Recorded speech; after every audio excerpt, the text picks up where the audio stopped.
Hola, muy buenos días, buenas tardes, noches, madrugadas, no sé dónde nos estás viendo y a qué horas te tomes el tiempo para escuchar este conversatorio. Bienvenidos una vez más, nos da un gusto poder reunirnos para continuar con estas pláticas acerca de el catecismo de la nueva ciudad.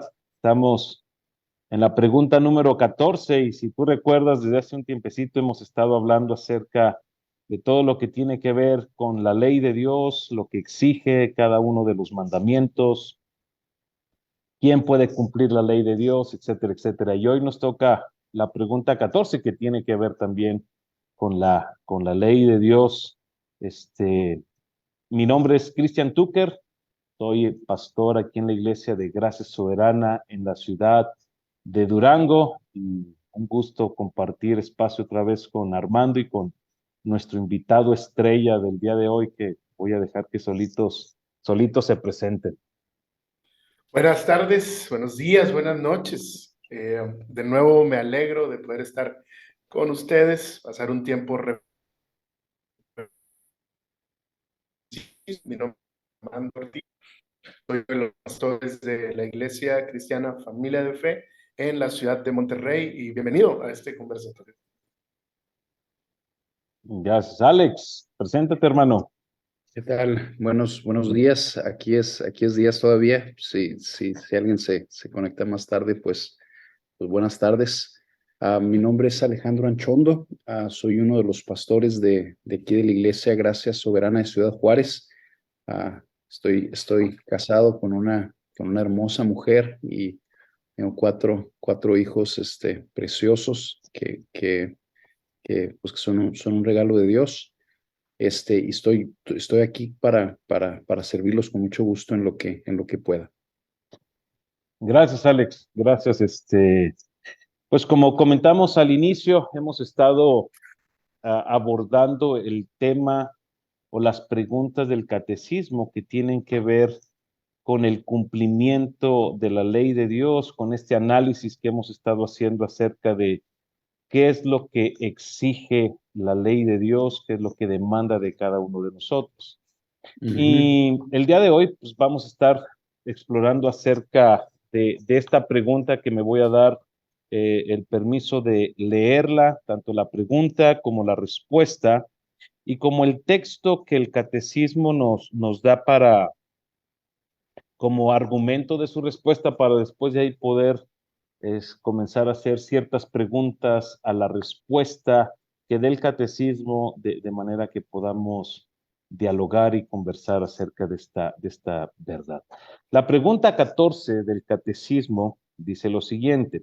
Bueno, creo que los que nos están escuchando o que ya llevan esta secuencia eh, podrán y les rogamos que hagan memoria de las otras preguntas porque a lo mejor te conectas y dices, ah, caray, esta pregunta, ¿qué tiene que ver?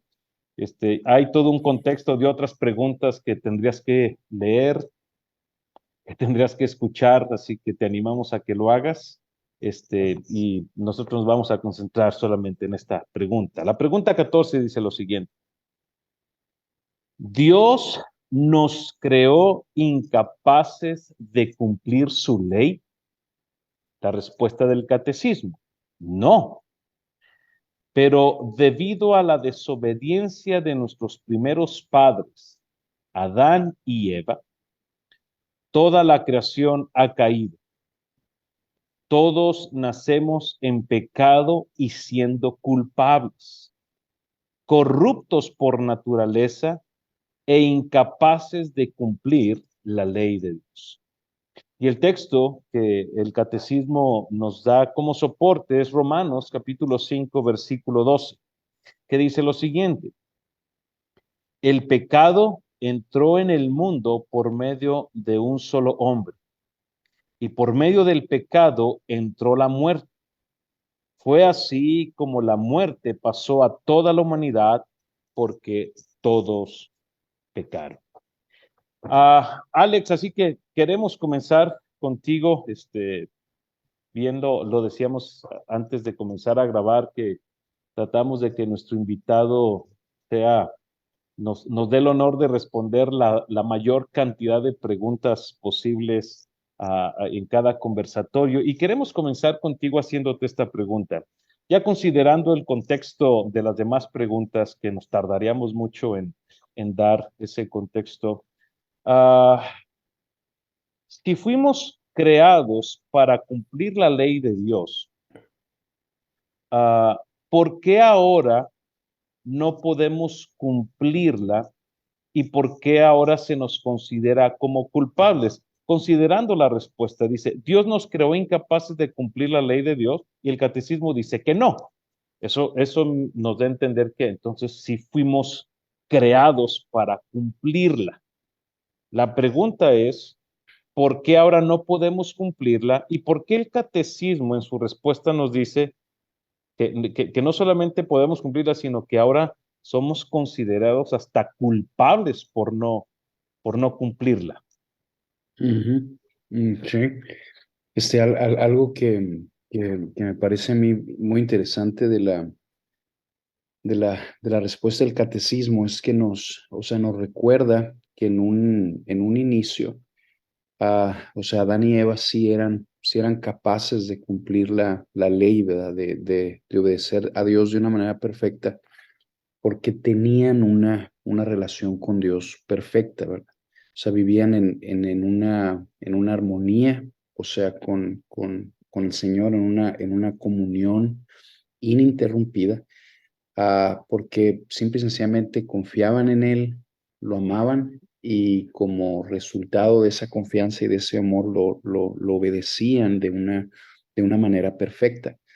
Y luego se nos recuerda que Adán y Eva desobedecieron, o sea, y su desobediencia empezó en que, dudaron de la bondad de Dios y por lo tanto, pues literalmente violaron el mandamiento que Dios les impuso, que no comieran del fruto prohibido, ¿verdad? A partir de ese momento se rompe la relación que el hombre tenía con Dios, o sea, se interrumpe. Y como resultado de esa interrupción, el pecado entra al ser humano, mata toda la vida espiritual que hay en nosotros, produce la separación de Dios. Y como el hombre está muerto espiritualmente, ha sido esclavizado por el pecado y por lo tanto ahora no puede obedecer lo que Dios manda. Hay un texto que es muy conocido, no sé si pudiera leerlo, está en el libro Adelante, hermano. de Romanos. Fíjense lo que dice Romanos 8, del 5 al 8, dice, porque los que viven conforme a la carne ponen la mente en las cosas de la carne, pero los que viven conforme al Espíritu en las cosas del Espíritu, porque la mente puesta en la carne es muerte, pero la mente puesta en el Espíritu es vida y paz. La mente puesta en la carne es enemiga de Dios porque no se sujeta a la ley de Dios, pues ni siquiera puede hacerlo. Entonces, un ser humano que no tiene a Cristo, que no tiene una relación con Dios, que no tiene, la vida espiritual que la salvación trae a su vida, sigue separado de Dios y por lo tanto su mente se rebela contra Dios y no se puede sujetar a la ley de Dios. Es lo que dice aquí clarito. La mente puesta en la carne es enemiga de Dios porque no se sujeta a la ley de Dios, pues ni siquiera puede hacerlo. Entonces, una persona que vive separado de Dios no puede vivir para cumplir la ley de Dios, no se puede sujetar a Dios, y por lo tanto, fíjense la conclusión que dice el versículo 8, y los que están en la carne no pueden agradar a Dios. Entonces, un ser humano que no tiene a Cristo no puede agradar a Dios con su vida por medio de una vida de obediencia, porque el pecado lo ha separado de Dios y lo ha esclavizado. Entonces la respuesta sería: no podemos obedecer la ley de Dios, ¿verdad? Ok. A causa del pecado. No podemos a causa del pecado. Pero ahorita bien nos trajiste como que esta narrativa rápida de cómo en el principio sí se podía, entra el pecado, no se puede, el pecado nos corrompe. Ok, parte de la pregunta que queremos agregar ahí es que el catecismo agrega esta expresión. Ahora somos culpables. No podemos cumplir y somos considerados culpables. ¿Cómo podemos entender esto, Alex? Porque, no sé, alguien podría decir, oye, espérame, o sea, Dios pone una ley, resulta que no la puedo cumplir por el pecado y resulta que ahora soy hasta considerable culpable por por el no cumplimiento. ¿Cómo es esto? ¿O de qué se trata esto? Sí, sí. Algo que puede ayudar, o sea, es recordar en primer lugar que, o sea, Dios creó al ser humano de una manera perfecta. Entonces, o sea, lo creó capaz de obedecer su ley.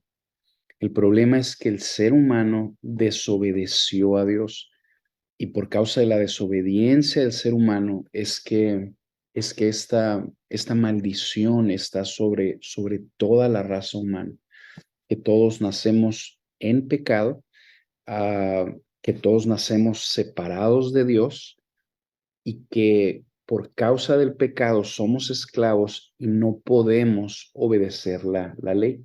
Entonces,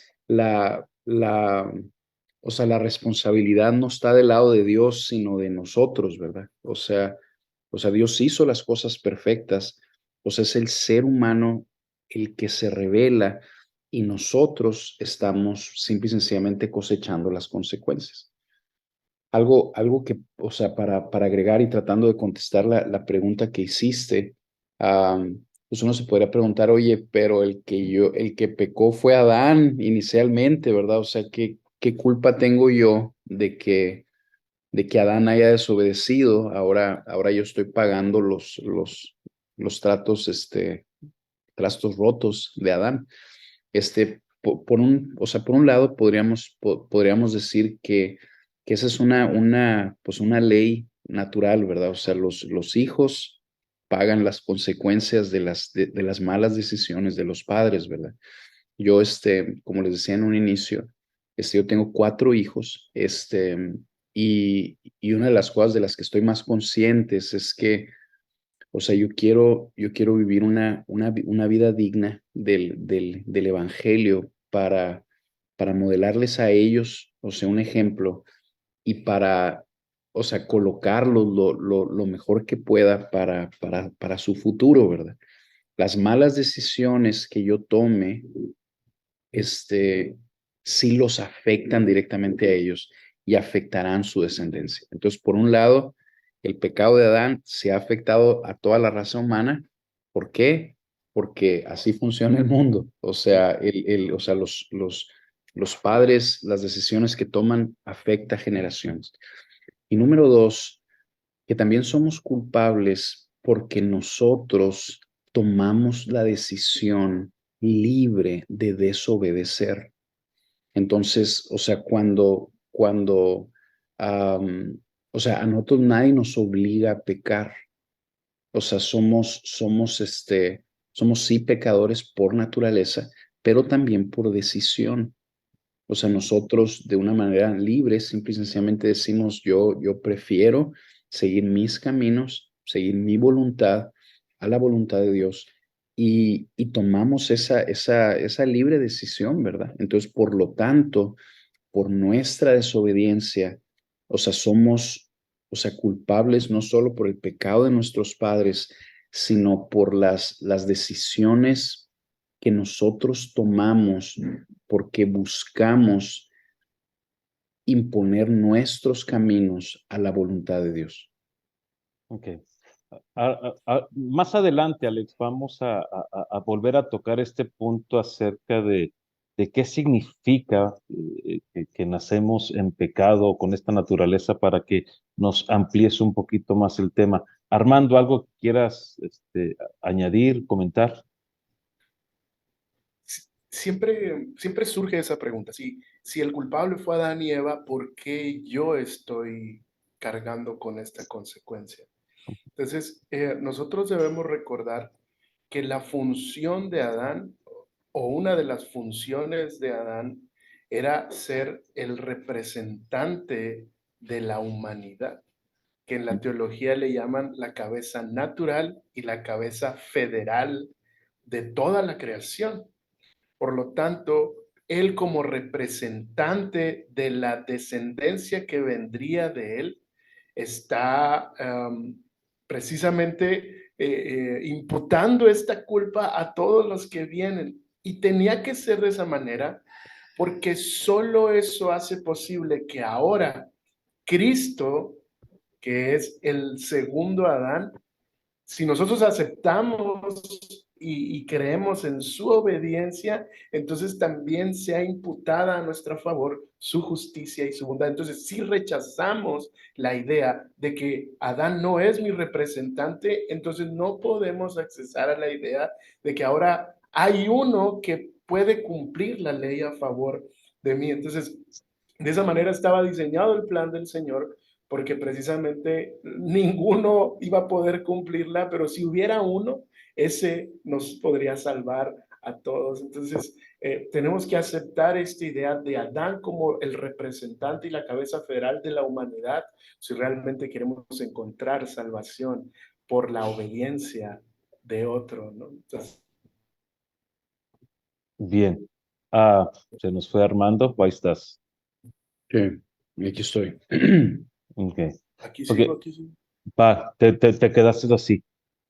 Ok, Armando, ahora, el catecismo, porque creo que el catecismo dice que debido a la desobediencia de nuestros primeros padres, ¿verdad? Toda la creación ha caído. Algo que yo he escuchado de una manera u otra es este argumento. La desobediencia de Adán y Eva fue comer un fruto prohibido. Cuando los que tenemos hijos, ¿verdad? Pues la mayoría de nuestros hijos, incluso nosotros mismos, en algún momento de nuestra historia de vida hemos desobedecido, ya sea a nuestros padres, en algún momento nos rebelamos a las autoridades, etcétera, etcétera. O sea, todos creo que en algún momento hemos vivido una desobediencia. Pero también es sabido que cuando uno de nuestros hijos desobedece, dependiendo la desobediencia como que es el castigo, ¿verdad? O es la reprensión. O hay desobediencias que solamente decimos, ay, chamaco, ¿por qué lo hiciste, verdad?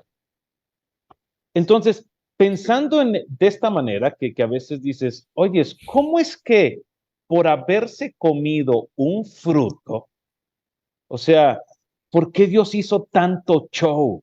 Si nada más era no haber agarrado un fruto y ya. Ah, Cuando hablamos de esta desobediencia, Armando, o sea, debemos verla con la simpleza de decir, no agarren eso, niños. Y, ay, lo agarré. Ay, chamaco desobediente. O, o fue algo más profundo lo que comunicó ese acto de tomar algo que el Señor no quería que se hiciera. Pienso, Cristian, que la pregunta que estás haciendo es fundamental para cristiana y para el conocimiento del Dios que tenemos y de lo que somos como seres humanos. Entonces, en ese sentido, la acción de tomar el fruto solo estaba revelando algo que estaba sucediendo en la mente y en el corazón, tanto de Adán como Eva. Que ahora podemos hablar de eso porque gracias a Dios hay muchos autores hablando sobre eso, el pecado detrás del pecado, ¿no? O sea, de lo que está detrás de hacer, de la acción, del hacer. Y precisamente yo creo que esta rebelión que en la teología le llaman la rebelión cósmica o la traición cósmica, eh, no fue solamente por tomar el fruto, sino porque no confiaban en Dios. ¿Sí? En el Dios santo, en el Dios bondadoso, en el Dios que es amor, en el Dios que es justo, en el Dios que es sabio, en el Dios que hace todas las cosas bien, en el Dios, o más bien, en el único ser que se puede confiar plenamente, porque no falla, porque no cambia, porque es infinitamente benevolente. Bueno, a ese Dios, Adán y Eva no le confiaron, no creyeron en su palabra. Realmente lo que estaban desafiando es, Dios no nos ama lo suficiente como para darnos la libertad que necesitamos o merecemos. Dios no nos ama lo suficiente como para restringirnos. Dios, no creo que las instrucciones de Dios sean suficientemente sabias como para dirigir mi vida. O sea, no solo fue el hecho, Cristian, de tomar el fruto, sino de todo lo que conlleva haber dado este paso. Y es precisamente una falta de confianza en Dios, en el amor de Dios y en los planes perfectos de Dios para sus vidas, ¿no? Entonces, por eso esta rebelión cósmica atrajo todas estas consecuencias, que por cierto hay un video muy interesante donde está como en un panel de preguntas y respuestas, seguramente lo han visto, y alguien pregunta, ¿por qué Dios castigó tan severamente a Adán y a Eva con el tema de la muerte espiritual?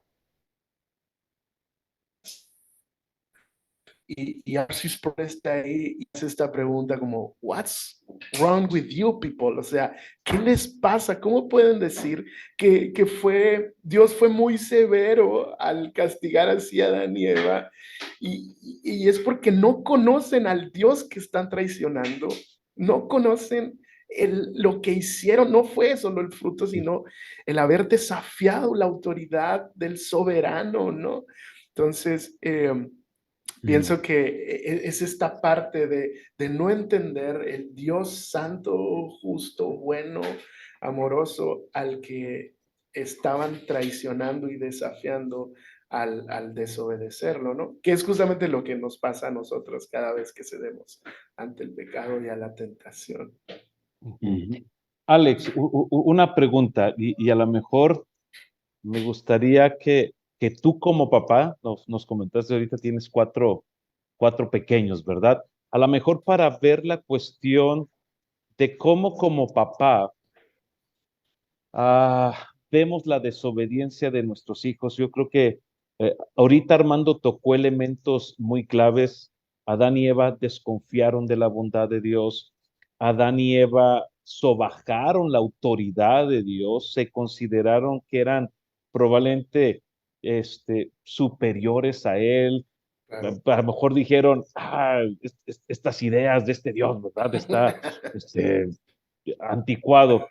Cuando somos papás, o tú en tu caso, como papá, cuando alguno de tus hijos llega a actuar en desobediencia, este, ¿qué es lo que comunica eso a tu corazón? Lo digo en este aspecto, para que veamos cómo con tristeza, a lo mejor el argumento que le hicieron a Arthur Sproul, ¿verdad? Y que él dice, ¿cómo gente? O sea, no logran entender lo que sucedió.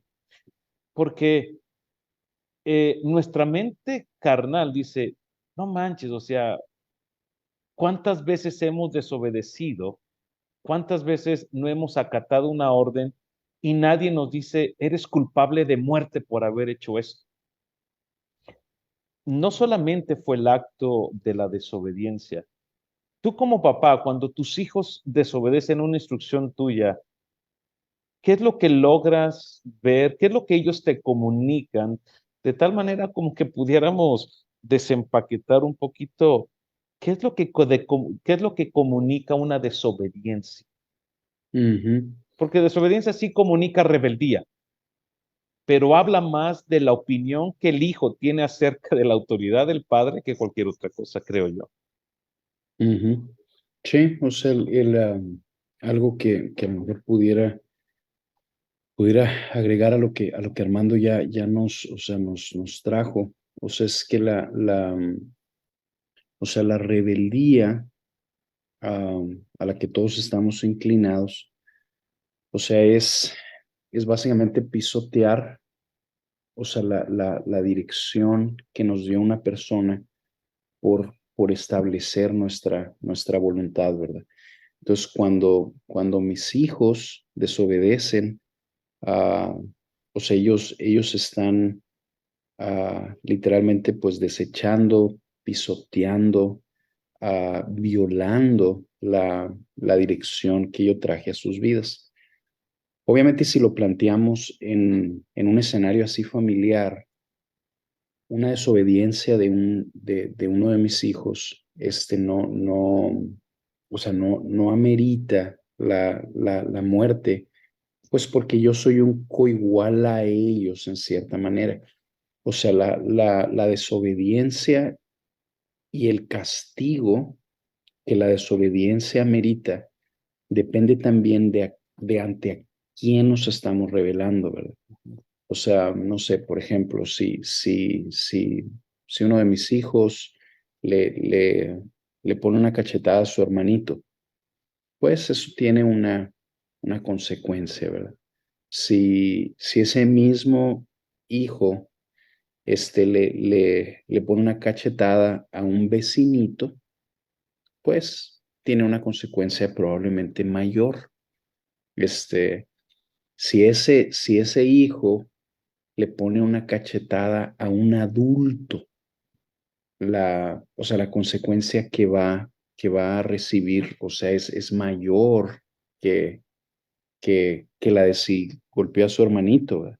Ahora, si ese hijo le pone una cachetada, se atreve a poner una cachetada a su mamá, pues se le aparece el diablo, ¿verdad? O sea, o sea, la consecuencia es aún Mayor. mayor. Creo que así tomando lo que Armando dijo, este, la desobediencia de Adán y Eva, o sea, o sea, trajo consecuencias tan serias por, o sea, porque la rebeldía iba dirigida a la persona más gloriosa, digna, hermosa, suficiente, perfecta que hay en el universo, o sea, que es Dios mismo.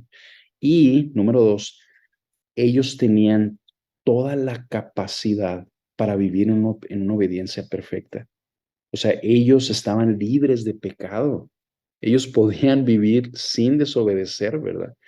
O sea, y tomaron la decisión de negar su libertad para rebelarse contra Dios, pisoteando el mandamiento de Dios, queriendo imponer su voluntad ante la voluntad de Dios para hacer lo que ellos querían.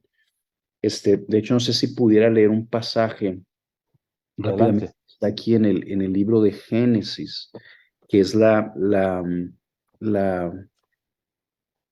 o sea, el pasaje de la caída. En este pasaje se ve algo que nos decía Armando, que nos hablaba del pecado detrás del pecado. O sea, aparentemente la desobediencia de Adán y de Eva pues fue simple y sencillamente comer un fruto, pero había una raíz bien profunda detrás de esa desobediencia que lo podemos ver de una manera como, creo yo, más clara aquí. Voy a leer Génesis 3 de los versículos 1 al 5. Dice, la serpiente era más astuta que cualquiera de los animales del campo que el Señor Dios había hecho.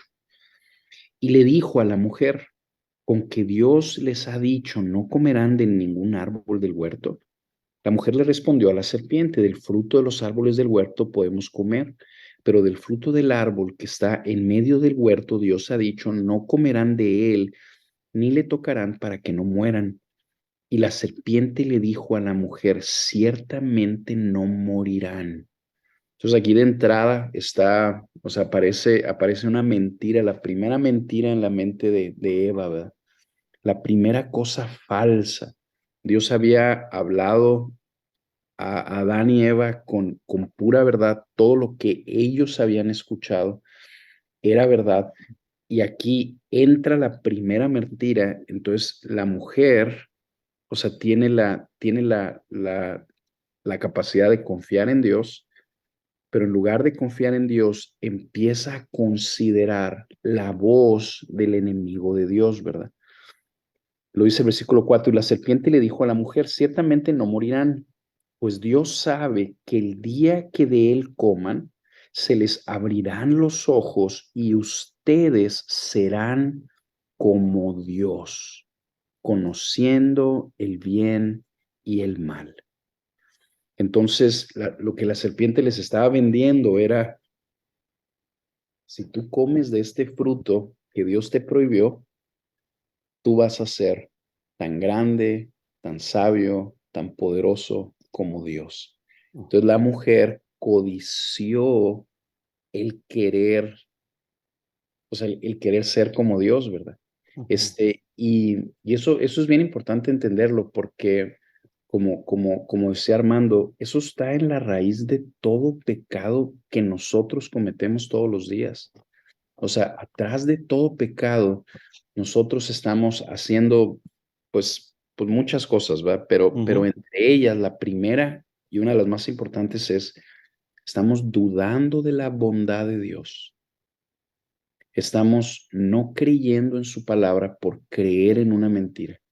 Y estamos deliberadamente queriendo tomar el papel de reyes y señores de nuestra propia vida. O sea, que estamos queriendo ser Dios de nuestra propia vida y de la vida de los demás, ¿verdad? Entonces, esa desobediencia, o sea, es literalmente o sea, un golpe de estado, me explico. O sea, lo que Adán y Eva hicieron es, vamos a hacer un golpe de estado y vamos a nosotros ser los señores del huerto y vamos a oponernos a Dios directamente. Y por esa desobediencia es que vino ese castigo tan severo. Armando. Quisiera agregar algo más, pensando en una analogía muy, muy cercana que mi esposa y yo hemos estado viviendo últimamente. Nosotros los primeros años de la crianza estuvimos haciendo esta parte de educarlos en casa, ¿no? Y apenas este año pasado nuestros hijos ya entraron a una escuela, Sistema a, escolarizado. a un sistema escolarizado. Y pasa algo bien chistoso que Sophie, mi hija mayor, le hace caso a algunas instrucciones a su maestra que nosotros ya le habíamos hecho de otras formas y de otras maneras. Sin embargo, ella concibe que como nosotros no somos maestros, somos sus papás, tal vez no tenemos la capacidad de guiarla o de decirle que puede hacer eso. Como su maestra es su maestra, ella piensa, no, o sea, yo si le hago caso a mi maestra, pues porque ella es una maestra, ¿no? Entonces, de alguna forma, ella está menospreciando nuestra labor, nuestro rol como padres, no nos está considerando tal vez como capaces o como suficientes, sino piensa que su maestra, como ella sí es una especialista en eso y ese es su Ella es la trabajo, maestra. ella sí puede hacerlo, a ella sí la obedece. Y ha sido, o sea, varias veces como, Sofi, pero ya te habíamos dicho que hagas eso, mi amor. Sí, pero ahora me lo dijo mi maestra, ¿no? Entonces, obviamente en su corazón no es el tema de la acción, de hacer o no hacer eso, sino de lo que considera de nosotros, lo que piensa sobre nosotros y lo que piensa sobre su maestra. Y con base a eso toma sus decisiones, ¿no? Y de la misma manera funcionó desde la caída de Adán. O sea, Esta codicia no era que el fruto se veía delicioso, sino lo que iban a conseguir según la mentira de Satanás al ejercer esta acción. Entonces, la verdad, dio mucha luz lo que también compartía Alejandro y me estaba acordando precisamente de esto que nos ha pasado. Excelente. Gracias. Y gracias porque creo que aquellos de nuestra audiencia que han pensado que, híjole, pues nada más comió el fruto. No, no, no, no, no fue nada más haber comido un fruto, sino que puedan ver todo lo que está detrás de esta acción, que a lo mejor para unos puede ser tan sencilla como el niño que le dijiste, no agarres ese lápiz, y lo agarró. Gracias, gracias, Alex y Armando. Alex, dentro de la respuesta, y algo ya nos habías comentado esto, nada más nos gustaría que pudieras ampliarlo un poquito más.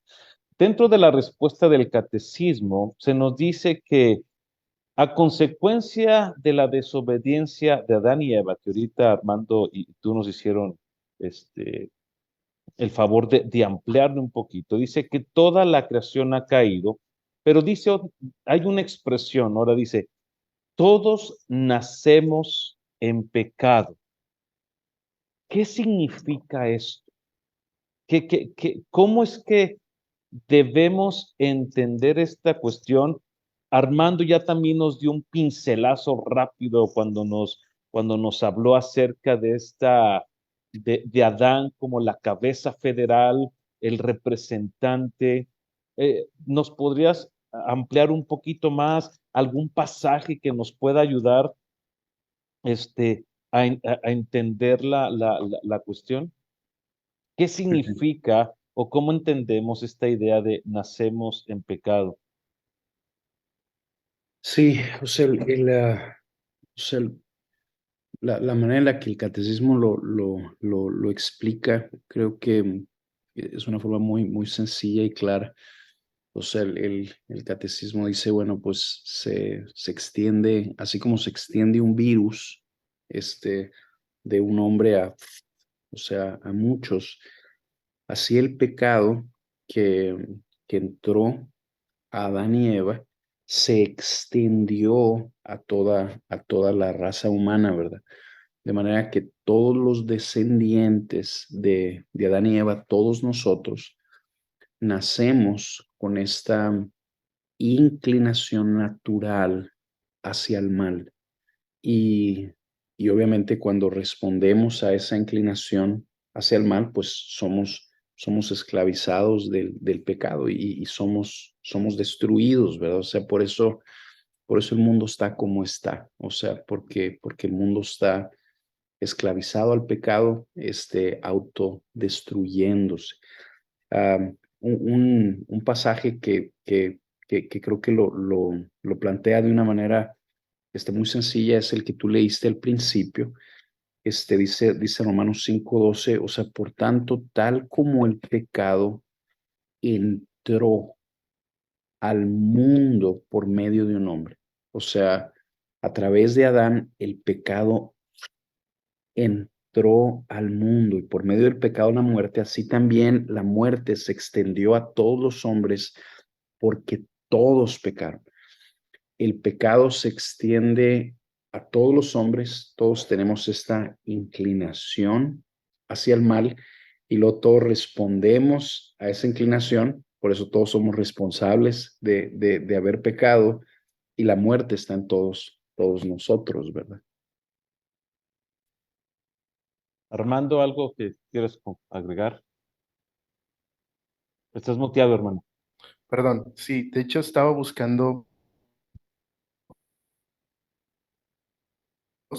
que Efesios explica un poquito detalladamente qué es nacer precisamente de esta forma o tener esta naturaleza. Dice, pues número uno, que estamos muertos en nuestros delitos y nuestros pecados. O sea, habla de una muerte espiritual que nos separa precisamente de Dios, que nos incapacita para hacer el bien que glorifica a Dios. No nos incapacita para hacer el bien. Podemos hacer el bien en algunas formas o de algunas maneras, pero normalmente estamos buscando nuestra propia gloria o siempre sin Cristo, ¿no? Y luego dice que andábamos también conforme a este mundo y conforme a la potestad de este mundo, ¿no? Entonces, no significa nada más que estamos como influenciados por el sistema de este mundo, que luego Primera de Juan nos dice que el mundo entero está bajo el maligno. Entonces, estamos influenciados y estamos sometidos. De hecho, otros pasajes dicen que somos hijos del diablo o hijos de ira o hijos de desobediencia. Más adelante este pasaje. Entonces, no es nada más que estamos haciendo lo que está en contra de Dios y queremos hacer más bien lo que Satanás quiere, o sea, él hace con nuestra vida lo que se le place.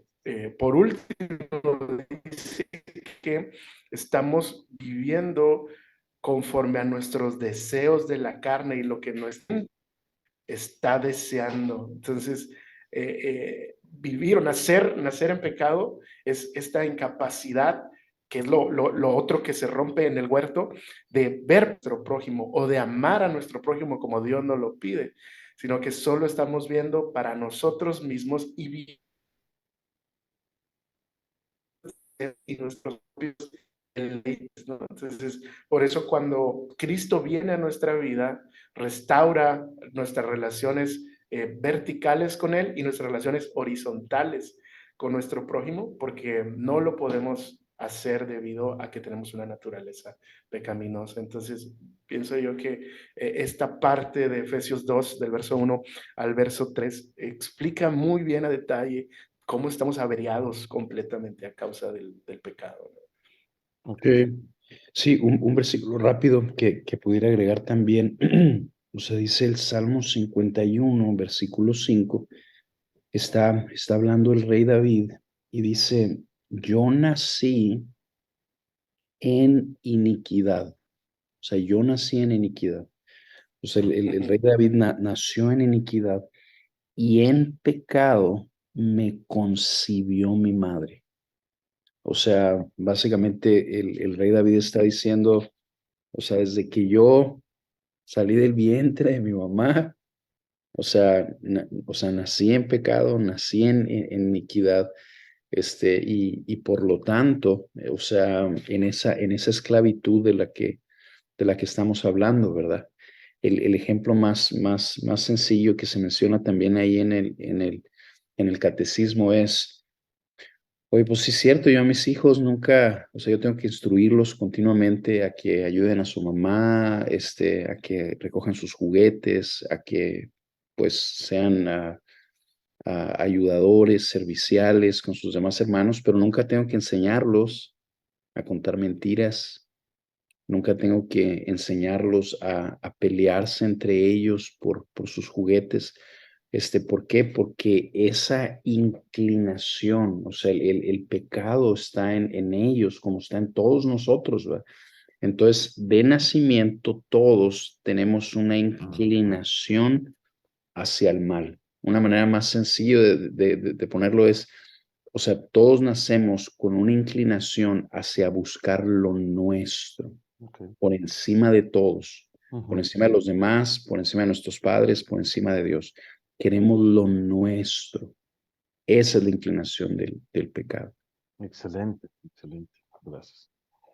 Armando, parte de la respuesta y de lo que hemos estado hablando, la desobediencia de Adán y Eva, esta naturaleza en pecado en la que nacemos, la respuesta del catecismo al final dice que entonces somos corruptos por naturaleza e incapaces entonces de cumplir la ley de Dios.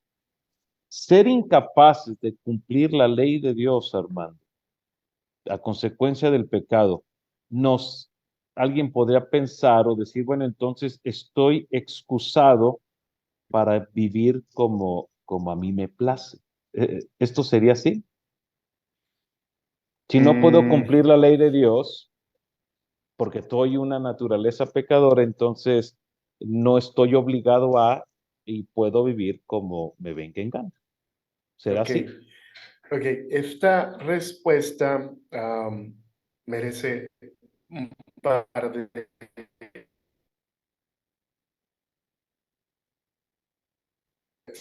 Estamos en normalmente vivimos como nos viene en gana. O sea, si no estamos en Cristo, vivimos de acuerdo a nuestra propia prudencia y al final sí hacemos lo que nos da la gana. Sin embargo, las reglas o las leyes están puestas sobre la mesa y eso significa dos cosas, que vas a tener una consecuencia ahora mismo por tu actuar o al final de tus días, cuando te encuentres con Dios, vas a ser juzgado eternamente. Entonces, de alguna manera, o una respuesta sencilla, sí, si no estás en Cristo, tú haces con tu vida lo que te place e incluso lo puedes excusar así, pero eso no significa que Dios no haya puesto claramente sus leyes, sus reglas, cómo está estableciendo sus planes y que al final Él va a juzgar a todos los seres humanos, ¿no? Entonces, o vas a sufrir las consecuencias a causa de tu pecado ahora mismo, o vas a sufrir las consecuencias eternamente cuando te encuentres cara a cara con Dios. Por otro lado, tenemos a las personas que hemos creído en Cristo, que somos creyentes, que hemos confiado en Jesús y que de ninguna manera pensamos, bueno, como ya confié en Jesús y como soy incapaz de cumplir la ley, entonces puedo seguir haciendo con mi vida lo que me place y Dios pues no tiene nada que ver aquí, al contrario, pues Él me hizo así. Entonces pensar de esa manera es contrario a lo que la palabra de Dios nos enseña, porque la palabra de Dios nos enseña claramente que Él nos salvó no porque éramos santos, sino que nos salvó para ser santos. Él nos salvó precisamente para que ahora, por medio de su Espíritu Santo, sea impartida a nuestra vida la capacidad de poder observar su ley y de cumplirla no perfectamente, pero sí fielmente. Ahora en Cristo, gracias a la gracia impartida por Dios por medio de su Espíritu Santo, todo nuestro ser está siendo restaurado a la imagen de Jesucristo. Y ahora no solamente podemos cumplir la ley, sino que deseamos cumplir la ley. Insisto, no de manera perfecta, pero sí de manera fiel. Entonces no hay ninguna excusa para nadie de vivir de acuerdo a su propia prudencia o dándole rienda suelta a su propio pecado. ¿Por qué? Porque Dios va a juzgar al final de los tiempos a todos. Los que rechazaron a Jesús van a ser juzgados para un infierno eterno. Los que creyeron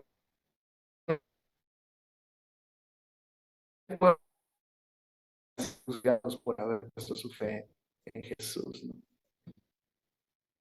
Ok, gracias Armando, gracias por esta explicación. Vamos hacia el final. Alex, estamos en un mundo caído, estamos naciendo o nacemos con una naturaleza pecadora, tendemos a buscar lo nuestro, tendemos a pisotear la autoridad de Dios en una réplica de Adán y Eva en nuestro día a día. Somos incapaces del cumplimiento de la ley porque bien nos comentaron, no podemos, no queremos.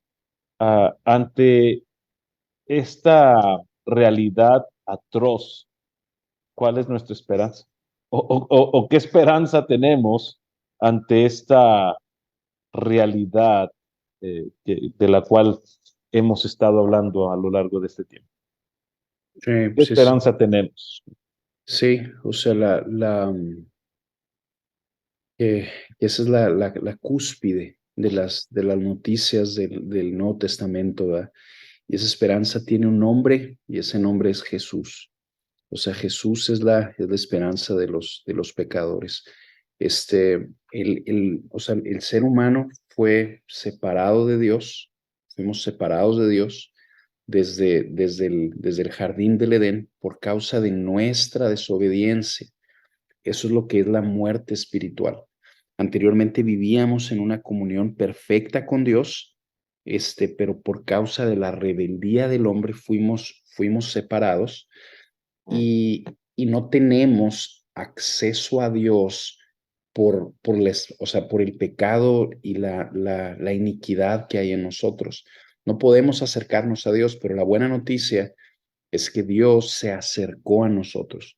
Dios en la persona de su Hijo, la segunda persona de la Trinidad, en su Hijo Jesucristo, o sea, vino, nació de una virgen, encarnó, y vivió entre nosotros, vivió de una manera perfecta, como decía Armando, como nuestro representante. No solo vivió como nuestro representante, sino que murió como nuestro representante.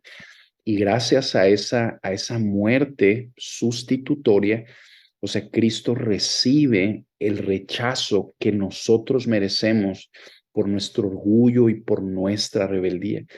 Y gracias a ese castigo que Jesús recibe, los pecadores tenemos la oportunidad de ser perdonados. Entonces podemos ser perdonados de nuestros pecados y no solo perdonados, sino que tenemos la oportunidad de ser restaurados a una comunión con Dios como la que teníamos inicialmente en el Edén, ¿verdad?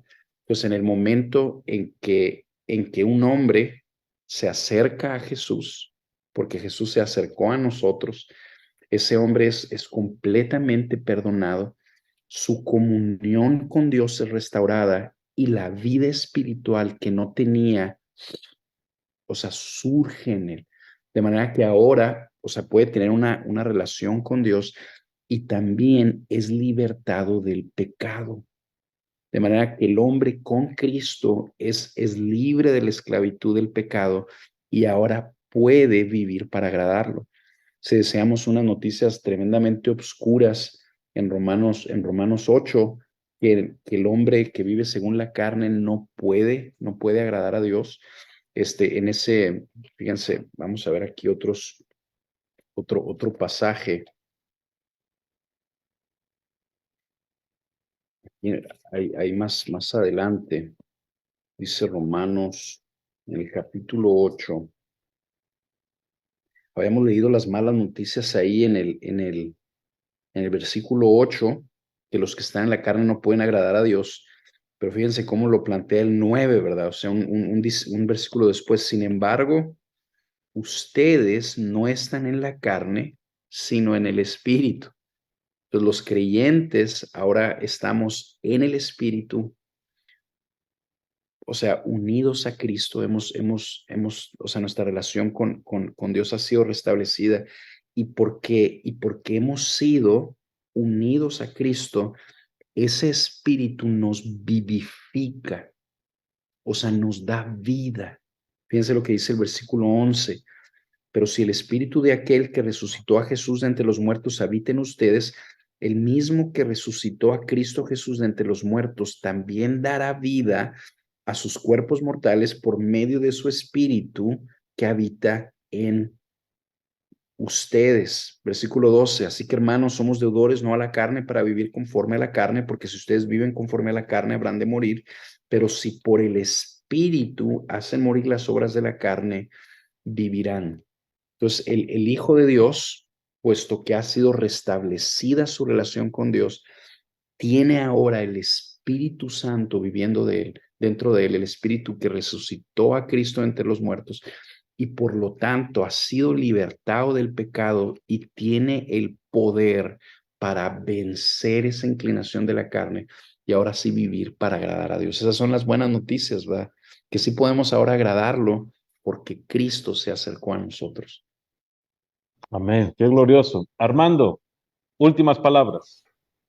Pues, ¿qué puedo agregar? O sea, casi vuelvo a hacer mi oración de fe con lo que nos compartía el buen Alex. Mm,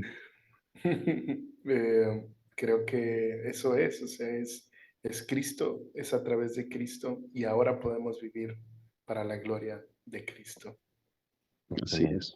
Amén. Pues Gracias al Señor por Cristo y por darnos en Él este privilegio de ser unidos a Él para vida eterna y para conocer y amar al Señor.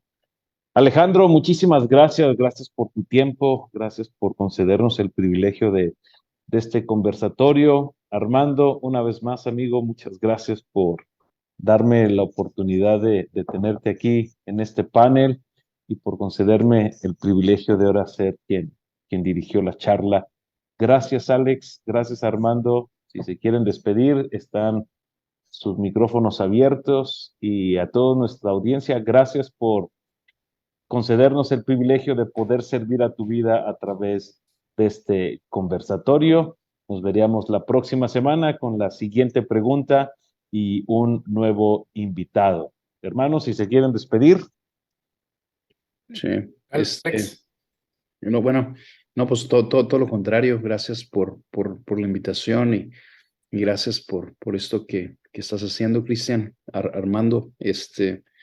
Creo que este esfuerzo que nos empuja o sea, como a pensar y razonar en preguntas fundamentales, pues obviamente nos edifica a todos, ¿verdad?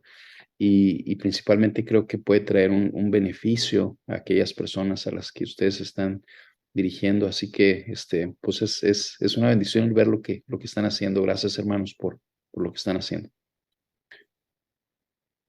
Gracias, Alex, por animarnos. Y quisiera agregar, tratamos de comentarlo siempre, si hay alguna duda en lo que compartimos, si quisieras que el tema se amplíe, te animamos a que te acerques con tus pastores, le hagas estas preguntas difíciles y que juntos se sigan edificando y creciendo a la imagen del Señor. Dios los bendiga y nos vemos la próxima semana.